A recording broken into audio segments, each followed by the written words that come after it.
HR leaders, what's on your mind these days? Is it AI? Is it the economy? The talent market? Remote work? Retention? DEI? Pay transparency? New laws? Our 2024 Workplace Trends Report outlines how HR leaders are thinking about these challenges and what they believe will help their organizations overcome them. Want to find out what they said? Head on over to peoplemanagingpeople.com/Workplace Trends 2024 and download the report to find out.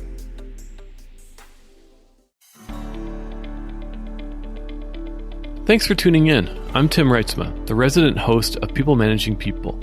Welcome to the podcast. We're people managing people, and we want to lead and manage better. We're owners, founders, entrepreneurs. We're middle managers. We're team leaders. We're managing people, and yes, we do human resources. But we're not HR, at least not in the traditional sense. We're on a mission to help people lead and manage their teams and organizations more effectively. So if you want to lead and manage better, if you want to become a better organizational leader and more effective people manager, then join us. Keep listening to the podcast to find the tips, tricks, and tools you need to recruit, retain, manage, and lead your people and organization more effectively. And while listening to the show, please subscribe and join our mailing list on peoplemanagingpeople.com to stay up to date with all that's going on. Welcome to the People Managing People podcast, where we aim to help you drive focus on your people with exploring the best of building company culture, employee engagement, talent, and human resource management.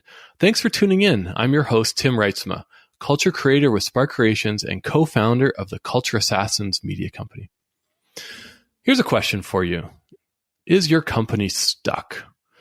Is it being held back with archaic process, hierarchy constraints? Are you seeing your competitors launch products ahead of you? Or are you struggling to hire people or retain talent? Well, I think my guest today is going to be able to provide some insights and offer some really simple strategies on how to get unstuck. So my guest today is Teresa Duke. She recently wrote a white paper on how to build an agile workforce. This paper is focused on guiding HR and talent leaders, yes, that's you, people leaders, on how to create more agility in talent strategies. Teresa has extensive experience in leading people in all sizes of organizations to recently venturing out as a consultant. Teresa is a go-to speaker and expert on values-based hiring, building and executing talent strategies, and is a sought-after executive coach. So welcome, Teresa. Thank you, Tim. I'm happy to be here.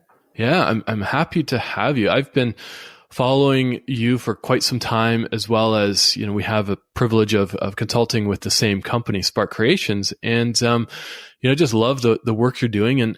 And just before we hit the record button, you were telling me that you have discovered a passion for writing. So tell us a little bit about yourself, your purpose, your passion for writing. What fires you up? Oh, thank you.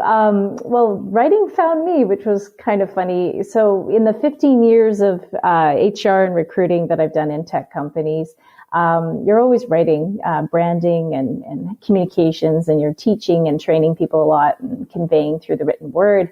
And then in the last few months, I've had people ask me to do white papers and blogs and things that I haven't done before. So that's been really, really fun to help, convey thoughts and ideas that can help people maybe suffer a little less. And that's my MO is if there's something that I can teach or train or help people develop that enables them to have a little bit more joy in their personal and professional lives. And so as far as background in the music industry for a bit, definitely HR and recruiting. And now I've ventured out into my first love, which is learning development and doing coaching and facilitation, as well as the writing that underpins all of this. So I'm having a blast getting out there in the world in a different way.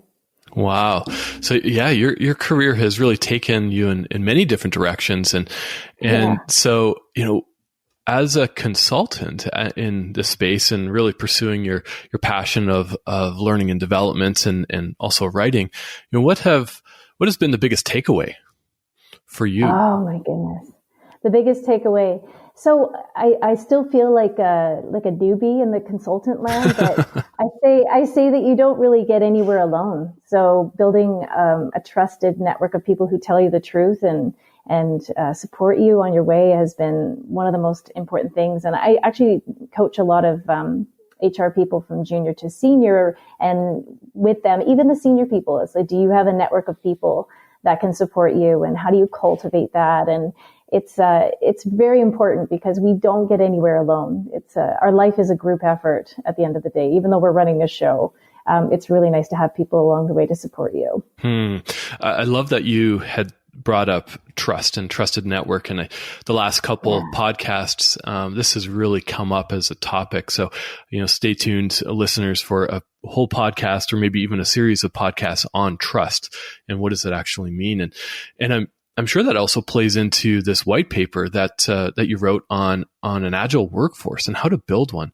And so, let's dive into that. I'm really curious on even just a definition. What is an agile workforce? And maybe even more important for me, and I'll be selfish here, is why should we care? Why do we need to care in today's world?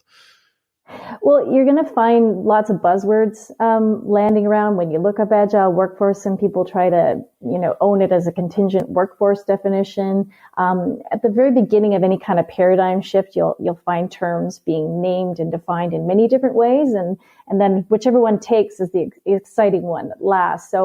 So I did a ton of research, and for our purposes, we define agile workforce as an internal and external workforce that's highly adaptable, structured to optimize an organization's ability to execute on the outcomes that they want in this new, very fast-moving, rapidly changing, highly competitive market.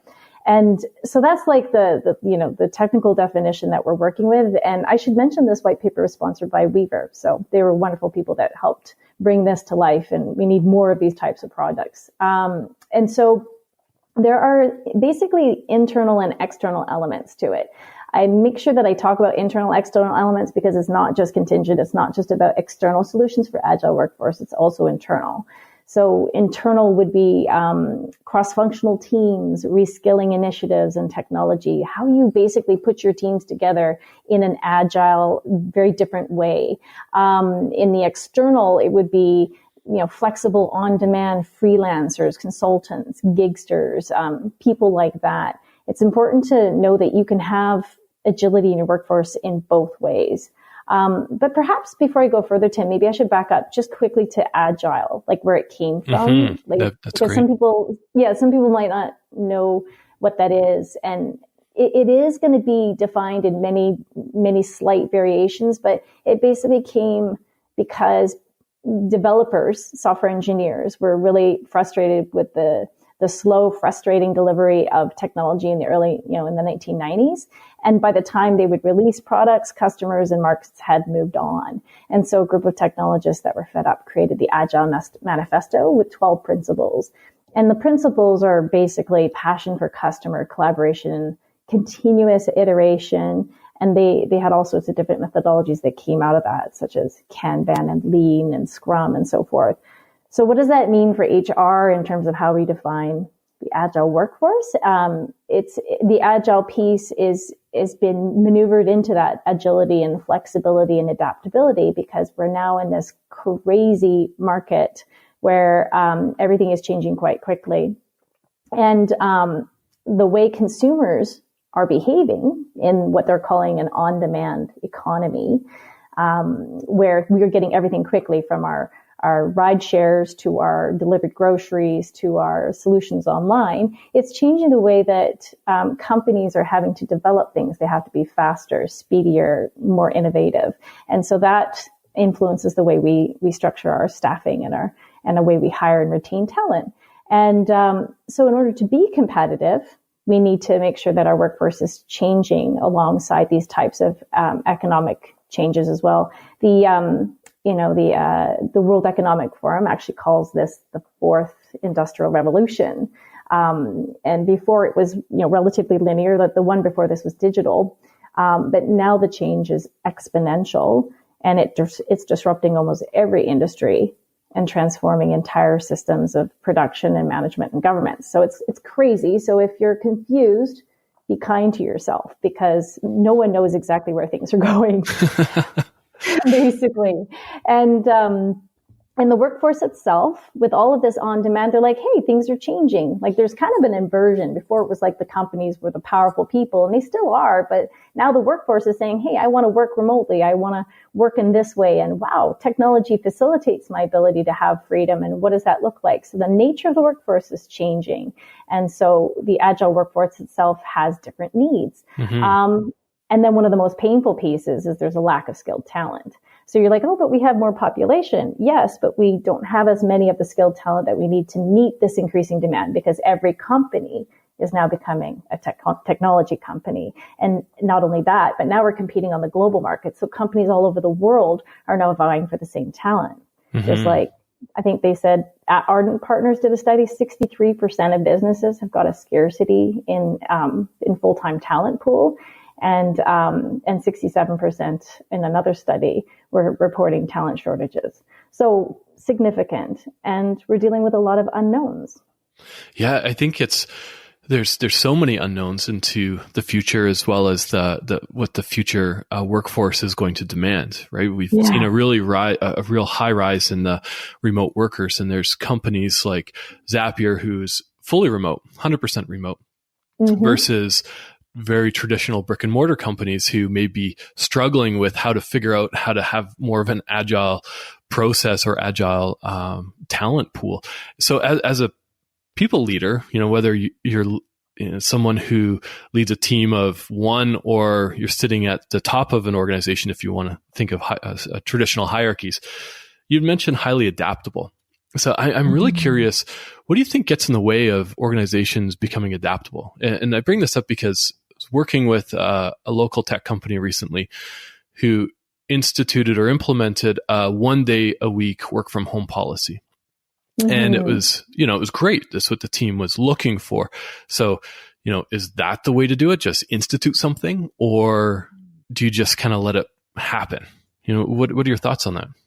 Yeah, this is the hard part, because at the end of the day, the first thing is it depends on the organization itself, where you're at, what you're doing, how big you are, how small you are, how, the longer you've been around, the more, ingrained you have certain behaviors and what is right, and certain leadership that have pitched making things in a certain way. But following that, I would say that, one of the things that holds back organizations is mindset. So change is super hard. We know that. There's tons of consultants making millions and millions of dollars a year trying to help organizations understand and comprehend and successfully manage change.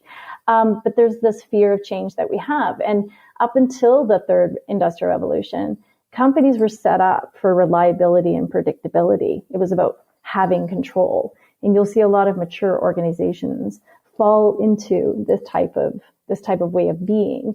Now that's totally out of the window, because reliability and predictability, of course, unless you're talking about cyber, like security and systems, that's kind of different. And there's a way to be flexible, but you still have to have that reliability and predictability around that sort of initiative in technology. But in general, it's out of the window in order to meet this new consumer fast-paced demand. And so you got agility, flexibility, adaptability, speed, and it feels like you're losing control constantly. And then you have the startups who are also struggling because they become too unwieldy too quickly, and they don't have the systems and structures and disciplines. And so you've got these extremes of this is how it's done. This is the way we do things. And a lot of leadership has been ingrained also in the way that, I'm being paid to be an expert on what I know.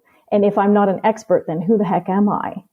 But leadership is also transforming with this mindset into, okay, I don't know. And so my strength as a leader is now, how do we figure it out?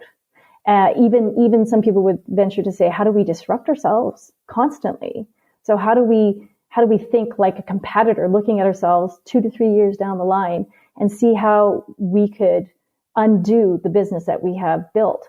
So everything is about taking apart what has been the framework for success in business for years and years and years, and trying something differently. So when I say it's mindset, so then what do you do? What do you do about that? What do you do? That's a great question. this is the way we do things doesn't always work. And so the first mindsets you've got to look at are your own.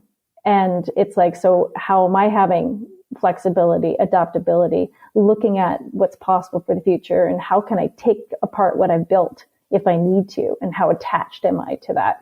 And then, of course, when you're trying to affect change, as all of us HR leaders have experienced, if you don't have leadership buy-in, if they're not willing to be vulnerable with the fact that they don't have the answer, but they're excited to explore, they're willing to, install the people that can be those initiatives, then you've got a hope in heck. Yeah. And what you're talking about reminds me of, back in my career, we had the company I was working for had a project, and the first thought from management was, okay, we'll just hire a team to help. And I was thinking, but we might not need these people in the future. So why hire people and then potentially have to let them go? So, you used the term gigsters, and so I'll use that as well. Yeah. And so we found a team of people who just wanted to work on a contract, and they came in a couple days a week, worked remote, made a significant impact in the business, and gathered great insights. And it turned out we ended up hiring one of them. Turned out they wanted to come in-house. And so it was just a really great way to find talent in an unconventional way, where, we needed to be agile because we had a project with a tight deadline and not enough resources. Found the resources and ended up keeping one of the resources for a significant amount of time long-term as an employee. And so it's, I like what you said. It's really that mindset, but also, it's being vulnerable to learning a new approach or taking a different approach. Because as a people leader, somebody in HR or leading a team of engineers or leading a team of salespeople, if you're not doing it, somebody else is going to, Oh, yeah. Yeah. And it requires HR to not just be HR anymore. It requires HR to be business partners. So having an understanding of what the market's doing, because in order to find these creative solutions for your talent strategy that are agile, understanding where they can exist. So in addition to gigsters, crowdsourcing can work for some companies, startup partnerships where you have smaller startups and maybe you've got this unwieldy or, singular product focused company, and you're like, things are going well, but really, are we doing something innovative for the future? So then it's like, well, let's look at maybe partnering with a startup that has, alignment with our values and our culture and something around our product. And can we partner with them to develop initiatives that are going to help us be able to pivot to what's going to happen the next 2 to 3 years? Offshoring, all sorts of really interesting things that you can do to help bolster up your talent strategy. And they are business decisions, not just HR decisions, which is really exciting. Yeah, it's really just kind of breaking down that almost traditional hierarchy or hierarchical structure of HR is just its own silo. And we reach out to HR for things like benefits or, somebody's not happy or policy or process. I mean, the last thing I think we'd like to see in our organizations is, when we want to hire contract or gigsters or that more flexible workforce, is hearing that we don't have a process or policy to support that. And have you heard that coming up as a blocker? Do people get stuck in that mindset? Yeah, like we don't have, but that's like, I understand that someone might not have a policy or procedure, but at the end of the day, what are you trying to do? At its very core, an agile workforce liberates human potential, right? So if you don't have a policy, then it's time to do you scrap it or do you run something in parallel in another department, beta it out and test it and move it? But if you're not looking to unleash the collective power of your entire workforce, and just to what you were saying before, it's not top down anymore. It's like, how do we get the inspiration and ideas and creativity from all levels of the organization, working cross-functionally to be able to move this across? And when you've got these old policies and procedures, people across the organization, not in HR, can be part of action-packed teams to initiatives to help make it better. That's something that blows my mind, is how much HR runs as its own little, not little, but its own entity. Whereas in so many progressive organizations, HR is starting to realize that there are people that are passionate about the initiatives HR is doing that they can bring into their kind of workforce, project-based workforce, and help them run things. And then that helps seed buy-in across an organization. It's really exciting. Yeah, and I think you're kind of touching on, some of the core of the white paper that you wrote, which, outlines 5 challenges to workforce agility. One being, lack of the leadership support or for cultural change, because in some organizations, this is a massive change. Yeah. And then external talent solutions. Okay, so you've got support. Now what do you do? Then there's the structural changes, which we're kind of talking about, which I'd love to dive into a little bit in a minute, but just that, how's your organization structured? Is it very siloed or is it cross-functional? And then there's the technology. Yeah, if you've got somebody sitting on a beach in Hawaii who's part of your team working on a project, how are they part of your organization? And there's a lot of technology to support that, but also a lack of investment in learning and development.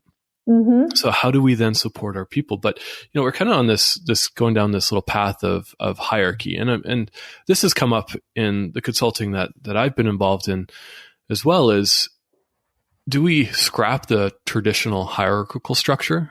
Do we embrace it? Do we flatten it out? Like, this is often seen as, a blocker. And even though it's just a piece of paper with a bunch of titles on it, and yes, I'm probably going to get some pushback on that, but at the end of the day, it's something we've created in our organizations that holds us back. So, what are your thoughts on that? Do you agree, disagree?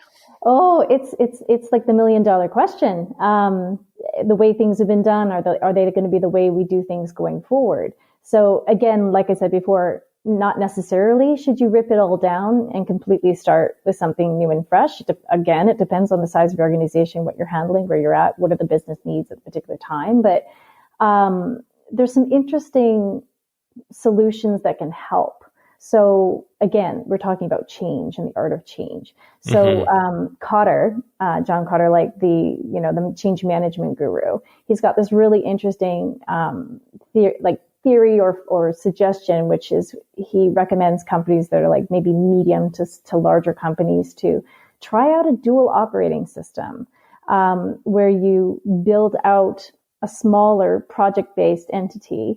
He even recommends comprising of volunteers, saying to the company, okay, so we need to make sure that we are meeting the competitive needs of the future and the unknowns. And so there's an idea, and either they get volunteers to come up with the idea, or they have the idea and they get people excited about it, and people volunteer to work on this project. They still have their other jobs, but they find a way to make it work.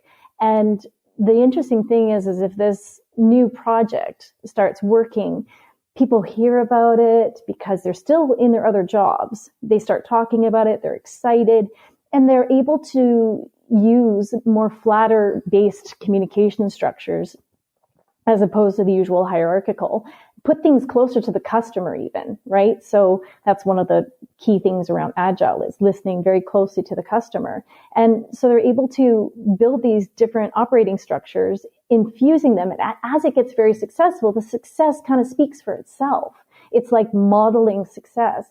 And so we can actually gently infuse a larger organization with, hey, this works. You guys are happy with this. Let's try it. So it doesn't happen immediately. That's the thing that's hard, is you've got this massive need for change quickly with what the market's doing. And then you have slow moving organizations with very different types of people and personalities.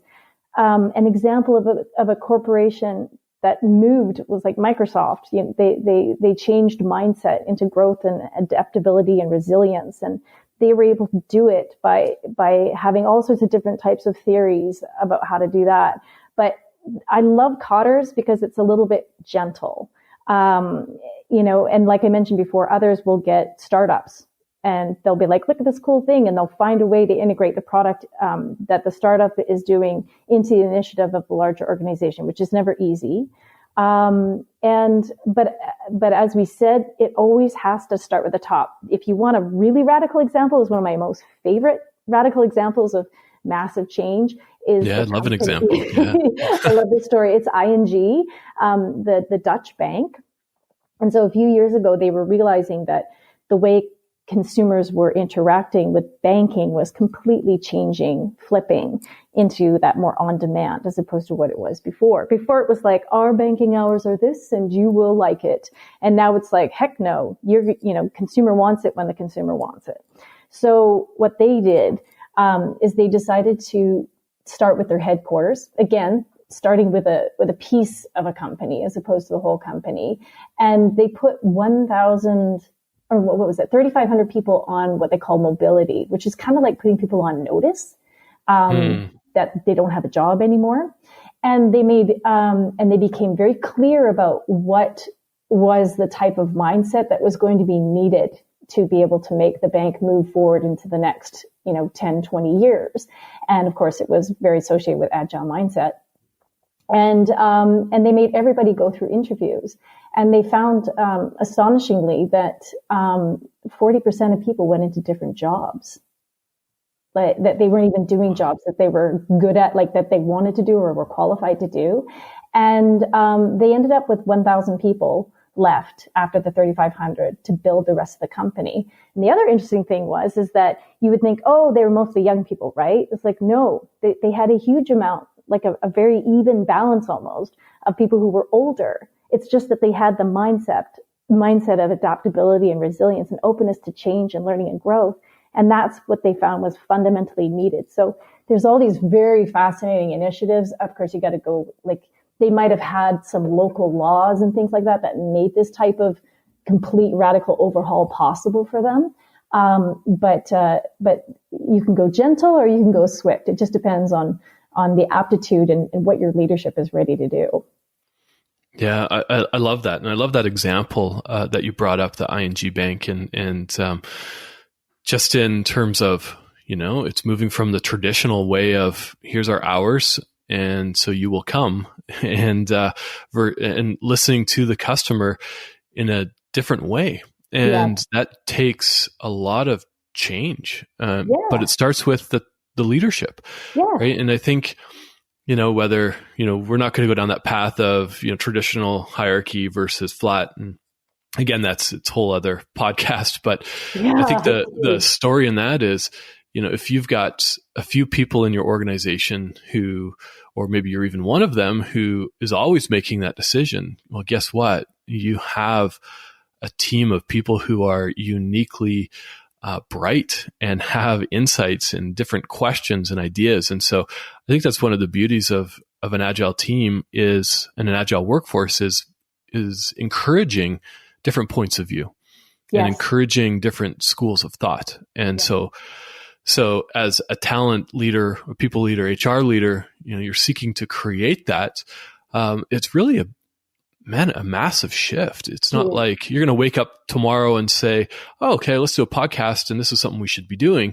Where do you start? Like, how does it take place? Like you gotta almost like dissect the culture of an organization and get it going. So yeah, culture's huge on it. So strategy, of course, what do you want to create? What's the demand? What's the market? Strategy, of course, is very, very key to doing this. And then within that, the culture, if you aren't focusing on your culture, and the culture it's like behaviors and how you think. And so how the leadership thinks, how people behave, that has to completely flip in some organizations, or maybe some things have to be emphasized that weren't talked about before. And it has to constantly be relooked. A culture strategy that's like, okay, what's our strategy this year for our culture? What's our strategy next year for our culture?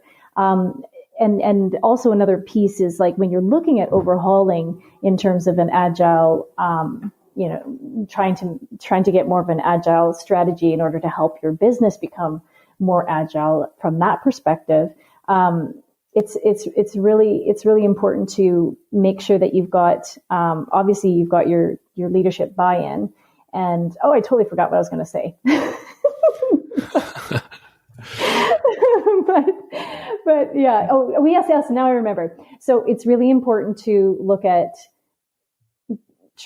avoiding culture overhaul to the point where you scrap everything. So there's this great resource called I4CP, Institute for corporate productivity, which has tons of really interesting resources. And they talked about culture of innovation. When you're going, and I mentioned it in the white paper, where you're going through, you really want to pay attention to your culture. So what is it that's been absolutely wonderful about us as a culture and as a company? And how can we take the best of us and yet still build the future? So what they're recommending is culture renovation. Any type of values overhaul, you'll see a lot of people recommending, try to see if you can come from where you've gone as opposed to completely scrapping and starting new, unless you're rife with absolute, corruption and ethical problems and dissension and things like that.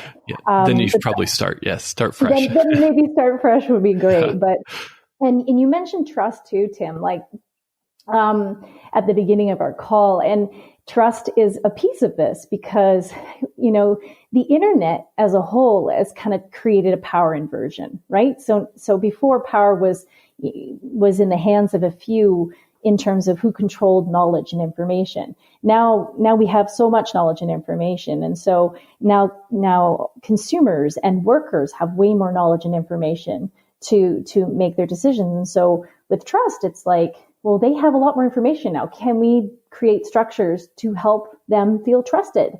Bank of Montreal decided to move decision rights to the front lines, to their people that were interacting with customers.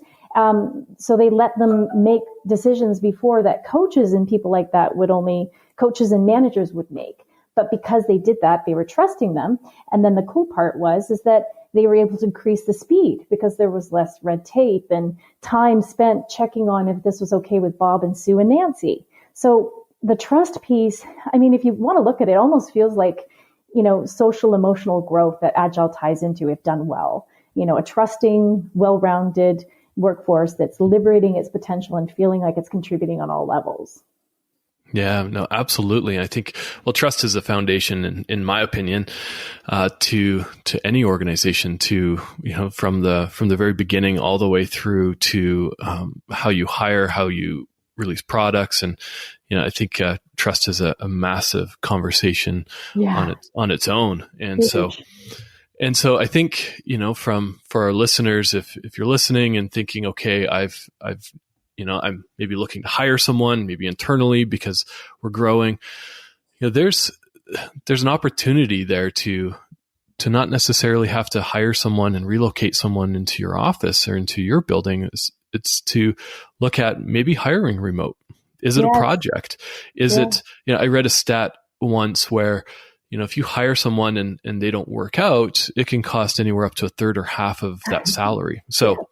That could be anywhere from, 50 to hundreds of thousands of dollar mistakes. So, not saying that should scare you from hiring people, but it's something that I think we need to adapt. And I believe that the generations coming up and even the current generation are looking for that flexibility in job, in work, where to work, like maybe contracts taken on, really to not just, I need to get a job because I need to pay bills, but I want to get a job to fulfill a greater purpose, whatever that purpose may be. Mm-hmm. And so that may allow, companies and talent leaders and HR people to start adapting, or at a minimum exploring, okay, what does an agile workforce look like in my company? Because it looks different in every organization. If you're a company of 10 people, it's going to look very different than a company of 10,000 people. So what does that look like? And I think the white paper really sums it up as there's challenges, but also massive opportunity, and opportunity to get unstuck, to unlock the potential of your people. I think you'd called it, and maybe I think I read it, a quote from Accenture, liberates human potential. Yes. And I love that. I love that quote. But it also will help help you and your organization move quicker and more effectively and more efficiently. So yeah. And especially with like robotics, AI, technology, and simply like, oh my gosh, are they going to get rid of our jobs? What does that mean? It's like, but when we're thinking 2 to 3 years ahead, as much as we possibly can as HR professionals, and recruitment professionals, maybe there's a way that we can get on top of that so that the jobs we do are actually involve the thrilling, interesting, strategic, creative bits, and we're able to delegate some of the more monotonous parts of our tasks to the technology to help us. And I wanted to make sure I mentioned technology because, we talk about liberating human potential and trust. Those are huge ingredients in this, but it's always underscored by technology as well as the mindset and culture of its people to effectively make an agile workforce a real possibility for you. Yeah, I love that you brought that up. I think in future podcasts, we're going to talk about technologies and how new technologies and different technologies. And I know the white paper is sponsored by Weaver, and it's weaver.io. There's some cool companies and cool technologies to support and enable and elevate our people. And regardless of where you sit in an organization. So as we wrap up, is there one main takeaway if somebody's listening to this going, okay, I want to adapt this, where do I start? What is that one takeaway, one nugget of wisdom aside from, hey, just go read the white paper? It's complex and multifaceted, but an agile workforce starts with you, especially if you're in an influencer position. It starts with you, and how are you working? What is your mindset? Where are you adaptable, resilient? Where are you holding on to, this is the way we do things? Are your projects taking the best of agile and technology solutions? And is the culture that you're helping to hire and create, making space and making way for agility? And of course, with your leadership, because you're not a solo person. So your team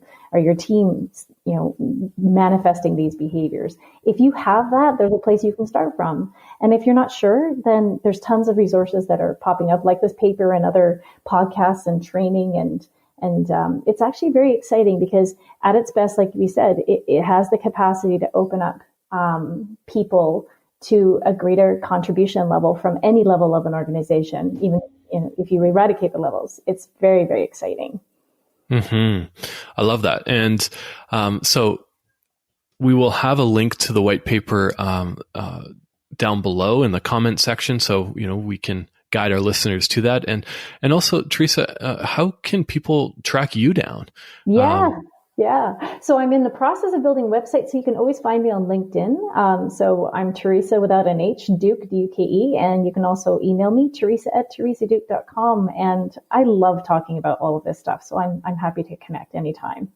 Perfect. And we will also have links to how to reach out to Teresa, her email, as well as through LinkedIn. So thank you so much, Teresa, for your time today. I think it's an interesting conversation and something that as people leaders, whether you're in HR or talent or wherever you are in an organization, we need to be thinking about this, because if you're not, your competitors are. And so this is something that we need to be, needs to be top of mind, and how to build more agility into our environments, our workforces, and our companies. So thank you again. And for those who are listening, if you like what you heard, I'd love to hear your honest comments down below. Please also head to peoplemanagingpeople.com and subscribe to our newsletter. Also check out our site for tools and insights on how to manage people, how to lead people. And with that, thank you for listening and have a great day.